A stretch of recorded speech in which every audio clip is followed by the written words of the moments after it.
Olá! Agora que já sabemos dar os nomes oficiais IUPAC para hidrocarbonetos aromáticos ou não, álcoois, cetonas, aldeídos, ácidos carboxílicos e haletos orgânicos, vamos aprender como fazer isso também para mais duas funções bem simples, aminas e éteres.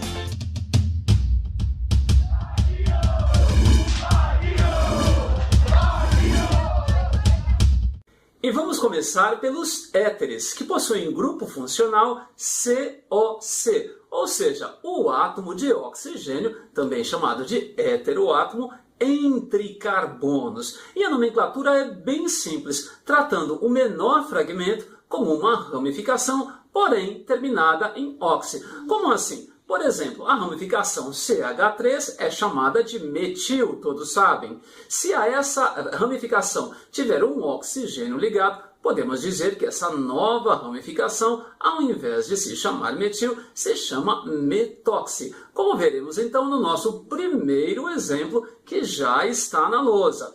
E para vocês entenderem melhor até, eu vou representar esse composto de uma maneira um pouco menos simplificada.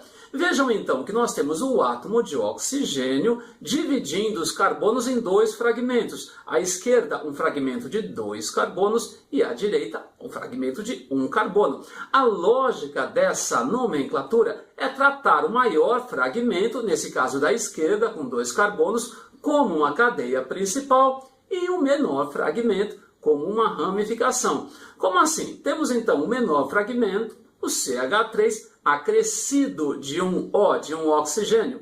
Fosse apenas o CH3, ele iria se chamar metil, como vocês sabem.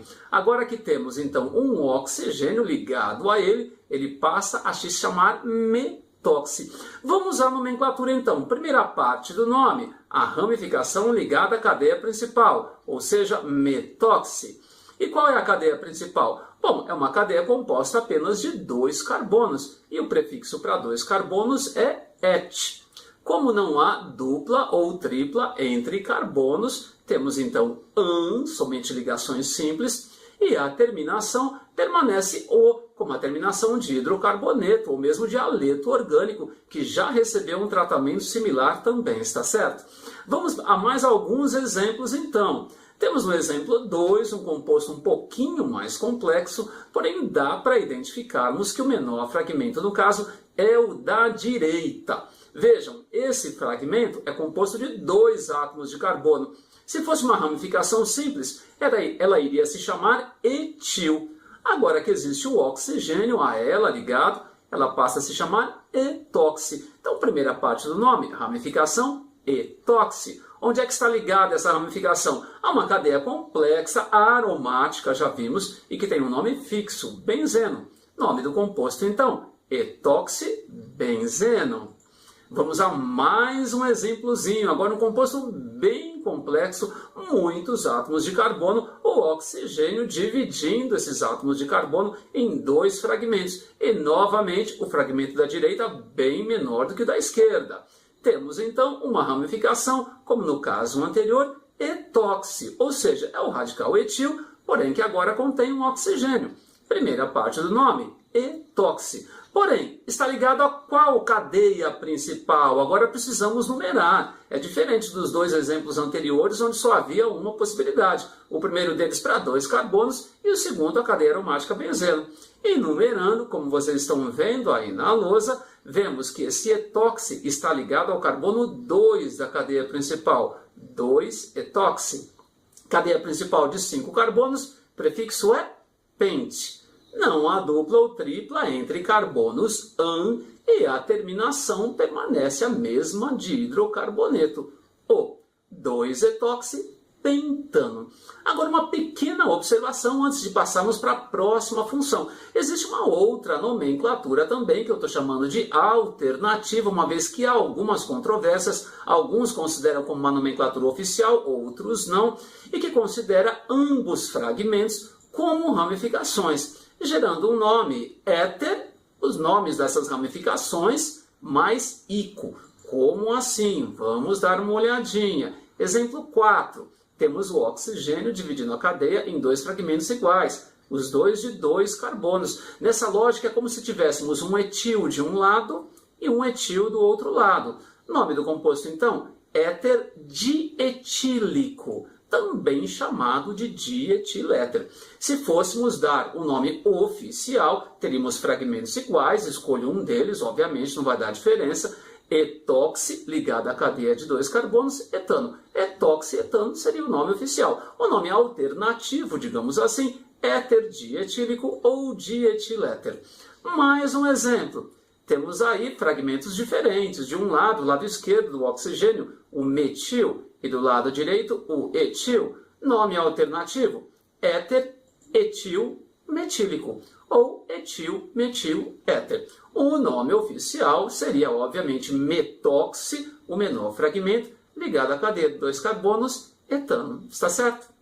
E vamos agora à função amina, cuja característica é a presença do átomo de nitrogênio ligado ao carbono.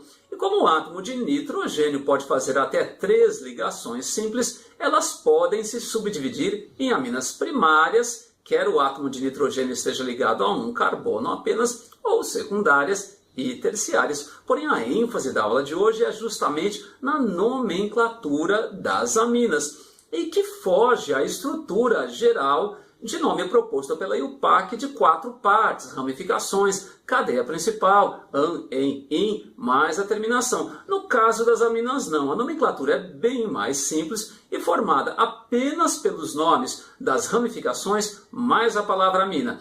Como assim? Vamos dar uma olhadinha no nosso primeiro exemplo. Temos aí uma amina secundária, o nitrogênio fragmentando a cadeia em 2 partes. Para compreender um pouquinho melhor, eu estou representando também daquela forma menos simplificada, que deixa claro que do lado esquerdo desse nitrogênio nós temos a ramificação etil, então, sob esse ponto de vista, e do lado direito a ramificação metil. Nome desse composto, simplesmente etil, metil, amina. Seguir, obviamente, a ordem alfabética. Também existe a possibilidade de se colocar hífens, como já discutimos nas aulas anteriores. Etil, hífen, metil, hífen, amina. Está certo? Vamos lá para mais alguns exemplos. Dessa vez, CH3 3 vezes N. Representação que costuma confundir muitos alunos. Vamos agora fazer o contrário, a representação mais simplificada. Olha só, o nitrogênio ligado a 3 carbonos, a 3 grupos CH3, que sob o ponto de vista dessa nomenclatura, são 3 ramificações metil. Eu cito então, trimetil mais a palavra amina, trimetilamina. É essa nomenclatura, é bastante simples, contanto que os compostos não sejam muito complexos, como veremos já já. Mais um exemplozinho então. Temos aí um composto bem complexo, porém cujas ramificações são razoavelmente conhecidas. Estão lá naquela ficha 1 de nomenclatura de compostos orgânicos e já existe, está aí na descrição do vídeo, uma segunda ficha de nomenclatura que diz respeito às funções dessa aula e da próxima aula. Se você se interessar, clique aí no link, você será redirecionado e faça o download então. Bom, vamos lá. À esquerda desse grupo nitrogênio, vejam, é NH, porque o nitrogênio faz 3 ligações simples, essa é uma amina secundária. Nós temos um anel benzênico que, enquanto ramificação, é chamada de fenil. Tomem muito cuidado, os alunos costumam chamar de benzil. Não, benzil ocorre quando eu tenho um grupo benzênico mais um CH2, e aí sim, ligado à cadeia principal, ou nesse caso ao nitrogênio, que é a ramificação da direita. Essa assim se chama benzil. Vamos ao nome, então, seguindo a ordem alfabética de ramificações. Benzil, fenil, amina. Existe a possibilidade de colocar hífen em tudo também, como já discutimos. Bom, mais uma observação, existe também uma nomenclatura alternativa para aminas primárias, muitos autores consideram como oficial também, e que considera o grupo NH2 como se fosse uma ramificação de nome amino, semelhante à nomenclatura de aletos orgânicos, onde considerávamos os halogênios cloro, bromo, iodo e assim por diante, como ramificações de nome cloro, bromo e iodo. Vamos a um exemplozinho então. Temos aí um composto bem complexo. Se fôssemos seguir a proposta da IUPAC de ramificação mais a palavra amina, estaríamos um tanto encrencados, porque como é que vamos saber o nome dessa ramificação. Existem regras também para se dar nomes para ramificações, só que isso foge aos objetivos de ensino médio. O que é mais fácil nesse caso, então? Já que se trata de uma amina primária, um grupo NH2, vamos considerar esse grupo como uma ramificação de nome amino. E vamos numerar a cadeia principal como vínhamos fazendo, então. Começando da direita, uma vez que ela está mais próxima das ramificações, que são duas. A ramificação metil, no carbono 2, e a ramificação amino, portanto, no carbono 1. Seguindo a ordem alfabética, vamos primeiro informar o grupo NH2. 2-amino, ou melhor, 3-amino, 2-metil. Agora sim as posições dessas que são consideradas ramificações. 6 carbonos na cadeia principal, X, não a dupla ou tripla, AN, e a terminação, portanto, segue a terminação básica de hidrocarboneto, de haleto orgânico, de éter, como vimos nessa aula, ou até nessa nomenclatura alternativa de aminas também. O, resultando no nome 3-amino, 2-metil, hexano. Então é isso.